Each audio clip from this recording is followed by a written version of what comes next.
안녕하십니까. 소호쿨 극장의 웃기거나 혹은 야하거나 코너입니다. 오늘 들려드릴 이야기는 성질 나쁜 아내 버릇을 고쳐서 데리고 살기입니다. 어디까지나 조선시대 남자들에 국한된 옛날 이야기일 뿐이라는 것을 덧붙입니다. 구독과 좋아요 그리고 알람 설정 부탁드립니다. 재미있고도 좋은 글로 보답하겠습니다. 세간에 이런 말이 있다. 하루의 근심거리는 식전에 취한 술이고 한 달의 근심거리는 발에 안 맞는 신발이며 1년의 근심거리는 지나치게 많이 온 봄비이고 일생의 근심거리는 성질 나쁜 마누라이다. 하지만 늙어갈수록 효부가 악처만 못하다는 말도 회자한다.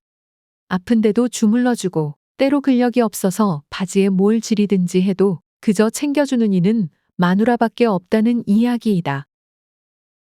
한양에 김씨성을 가진 선비가 있었는데 마누라 성미가 아주 고약했다. 10여 년간 참고 살다가 견딜 수가 없어서 고심 끝에 아내의 성질머리를 고치기 위하여 꾀를 하나 냈다. 우선 확률이나 마른 대추 같은 자양분 많고 자리 많이 차지하지 않는 먹을거리를 넉넉하게 장만했다. 그런 다음 요강 큰 놈 하나를 챙기고 호리병 몇 개에 물을 채워서 거처하는 사랑방 다락에 꼭꼭 숨겨두었다. 틈을 노리다가 어떤 날 저녁 여편네가 또 사납고 악독하게 덤비는 것을 기회로 마주 대하고는 따지고 나무랐다. 그러자 전에 안 하던 버릇으로 감히 누구한테 덤비는 거냐고 마누라가 나대는 것을 한껏 분통을 돋구어 놓고서는 명색이 집안의 가장인데 가도 하나 바로 세우지 못한다면 살아서 무엇하겠는가? 차라리 곡기를 끊고 굶어 죽고 말겠다. 하고는 이내 사랑방으로 들어가 머리를 싸매고 누워버렸다. 흥, 죽어보라지. 누가 죽는다면 펄쩍 뛸 줄 알아. 죽기가 그렇게 쉬운지 알아. 누가 눈이나 끔쩍할 줄 알고. 마누라는 꿈쩍도 하지 않았다. 식음을 전폐한 지 이틀이 지나도 아무 반응이 없었다. 이거 잘못 건드린 것 아닌가? 하고 걱정이 슬슬 되기 시작했다. 그런데 사흘이 지나니 문 밖에 와서 엿듣더니 소리 소문도 없이 사라졌다. 그러면 그렇지, 쟤까지 것이. 애간장 좀 타봐라. 대추를 몇 알 먹고 나서는 마른 알밥 몇 개를 움켜쥐었다. 조금 그러고 있다가 먹으면 움김에 누그러져서 먹기에 좋았다. 들러보고 가는 도수가 조금씩 많아지더니 마침내 밖에서 문고리를 흔들었다. 들은 채도 않는데 자꾸 흔들다가는 울먹였다. 여보, 내가 잘못했어요. 제발 참으시고 인제 그만 나오세요. 흥, 누가 겁낼 줄 알아? 어림도 없지. 못 들은 척 조용히 있는데 곧 또 와서는 흔들었다. 마누라 하는 짓이 꼭 똥마려운 강아지 같았다. 머리를 싸매고 누운 지도 어느덧 닷새. 만일 밤과 대추가 없었다면 목숨이 위험할 수도 있을 때였다. 그런 생각을 하고 있는데 방문 앞에 마누라가 와서 사문 목맨 소리로 또 빌었다. 보이지는 않지만 무릎도 꿇은 것 같았다. 여보, 제가 잘못했으니 그만 일어나 나오세요. 친정어머니도 오셨어요. 여보게, 모두 내가 잘못 가르쳐 보냈기 때문일세. 모든 걸 용서하고 일어나 나오시게나. 물론 대꾸하지 않았다. 안 되겠다. 문짝을 부수고 들어가야겠다. 이젠 장인 영감 목소리도 들렸다. 처가 식구가 다 왔구나. 이제 거의 다 됐구나. 조금만 더 참자. 장도리로 못을 잡아 제치는 소리가 나더니 문짝이 떨어져 나갔다. 그러자 방 안으로 우르르 사람들이 몰려들었다. 잡아 제치는 대로 둥그러지는데 아내의 울음 섞인 소리가 들렸다. 아이고, 이걸 어떻게 해요? 입을 열더니 백비탕을 부었다. 끄끄 못 삼키는 신용을 하니 느껴 우는 소리까지 들렸다. 조금 있으니 미움을 흘려 부었다.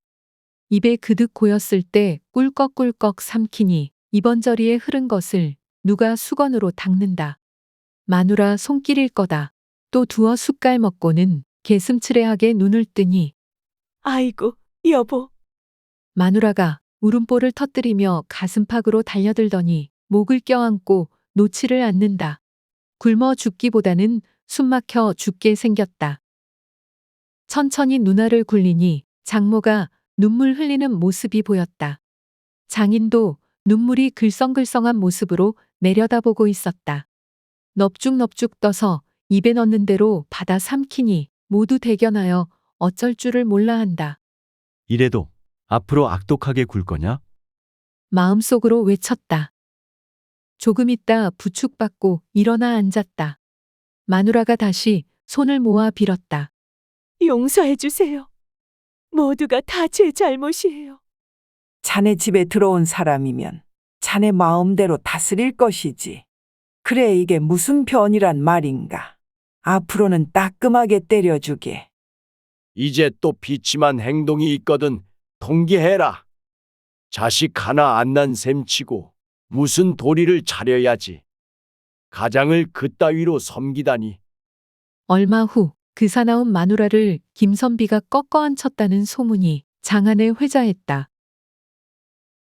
어느 날 김선비가 외출했다가 오랜 친구인 이선비를 만났다. 친구가 김선비를 보더니 손을 꽉 잡으면서 반가워했다. 오래간만일세. 그동안 큰일 하나 치렀다면서. 그 말은 누구한테 들었나? 뭐 소문이 파다하다네. 그래?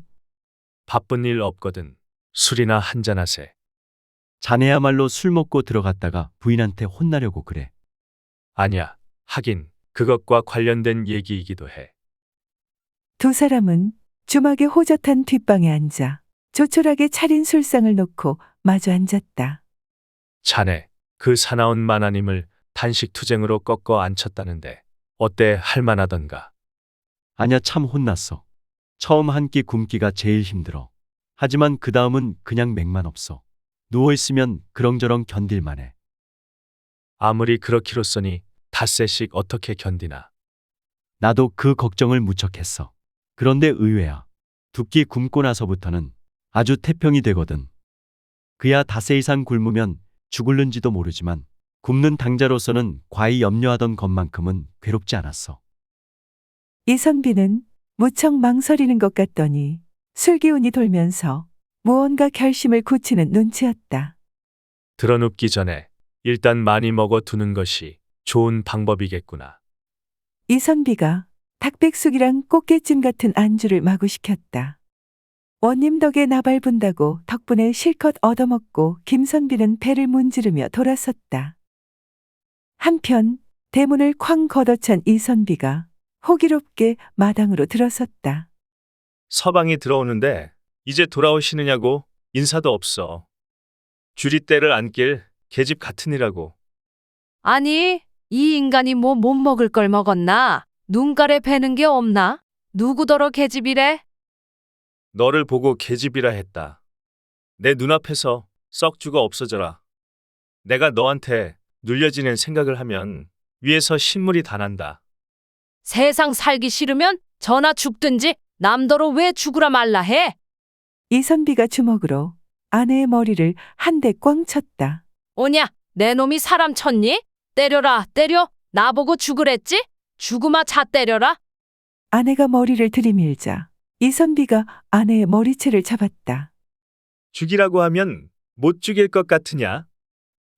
아이들이 우르르 깨어 일어나 말리고 울고 야단하는 바람에 머리채는 놓았으나 씩씩거리며 마지막 통보를 했다. 계집 등살에 내가 못 살겠다. 내가 안 죽으면 내가 죽으마. 허리가 굽다 못해 무릎팍이 귀를 넘도록 오래오래 잘 살아라. 오냐, 벽에 똥칠할 때까지 살 테니까 염려는 붙들어 매라. 이선비는 사랑채 방문을 안으로 걸어 잠그고 투쟁에 들어갔다. 술에 취한 김에 우선은 늘어지게 한잠 자고 다음날 늦게 일어났다. 속이 컬컬하니 물 생각이 났다. 자리길을 찾았다. 아차, 물 준비를 못했구나. 그래도 두 끼만 넘기면 배길만 하다던데 배겨야지. 누워있으려니 속이 메스꺼워 견딜 수가 없었다. 이 고비를 넘겨야 한다. 이를 악물고 참았다. 김선비가 말한 고비를 넘기니까 아닌 게 아니라 조금 견딜만 했다. 그러면 그렇지. 그런데 이번에는 배가 고팠다. 그러더니 머리가 팽팽 돌고 기운이 하나도 없었다.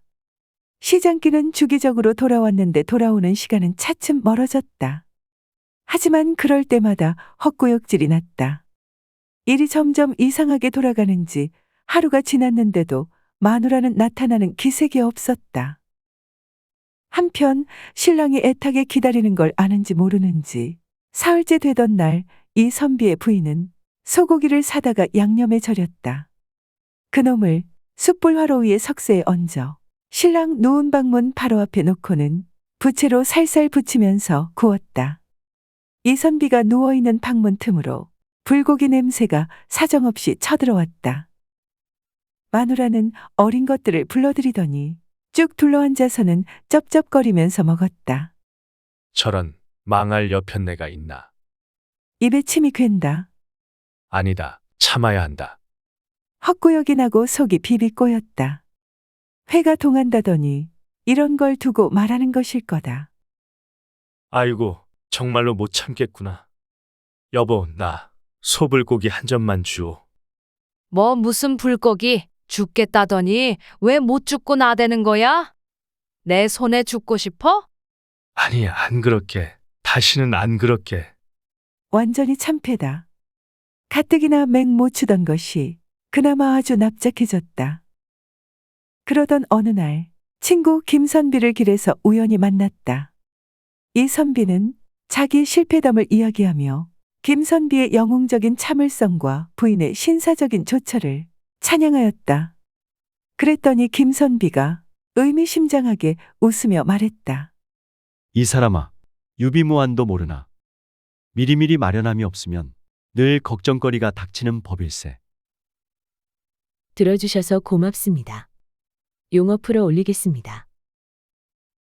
회자는 회와 구운 고기라는 뜻으로 사람들의 입에 자주 오르내림을 이르는 말입니다. 확률은 말려서 껍질과 보니를 벗긴 밤입니다. 보니는 밤이나 도토리 따위의 속껍질입니다. 가도는 집안에서 마땅히 지켜야 할 도덕적 규범 또는 집안 살림을 하여 가는 방도를 말합니다.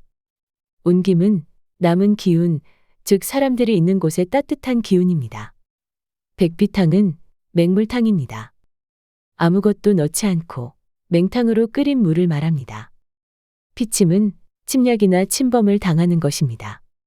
통기는 통지입니다. 기별을 보내어 알게 하는 것입니다. 주리대는 예전에 죄인의 주리를 트는 데에 쓰던 2개의 긴 막대기입니다. 참고문헌 및 자료 출처 소개해 올리겠습니다. 최인학 교수와 엄용희 교수가 같이 편저한 옛날 이야기 꾸러미가 기본 텍스터입니다. 한국민족문화 대백과사전, 국립중앙박물관, 한국학중앙연구원, 그리고 간송미술문화재단의 기사와 사진 그리고 그림을 빌렸습니다. 위키백과와 나무위키에 기사와 사진도 참고했습니다. 우정사업본부 2019년 발행 우표를 빌렸습니다. 신수건 기자의 국제신문 기사 9년 걸린 조선판 사랑과 전쟁 엿보기에서 일러스트 한 점을 빌렸습니다. 키즈현대의 어린이를 위한 창작동화 흥부와 놀부 새집증후군 편이 일러스트를 빌렸습니다. 화가 김학수의 그림 숭례문 박 옛 칠패시장과 옛 서울의 뒷골목을 빌렸습니다. 아메브로 재팬의 속담 원님 덕에 나팔분다에서 일러스트 한 점을 빌렸습니다. 화가 운하영의 책 흑유석이 그리는 한복 이야기에서 그림 몇 점을 빌렸습니다. 조선시대 화가 김중근과 신윤복의 그림 몇 점을 빌렸습니다. 123RF, 핀터레스트, 크라우드픽, 클립아트, 아이스토크, 픽사베이, 픽스타 그리고 게티 이미지뱅크의 사진과 일러스트도 빌렸습니다. 소우쿨 극장은 일주일에 3번, 매주 화요일, 목요일 그리고 토요일 오전 11시 전후에 이야기를 올립니다. 고맙습니다. 다음에 만날 때까지 안녕히 계셔요.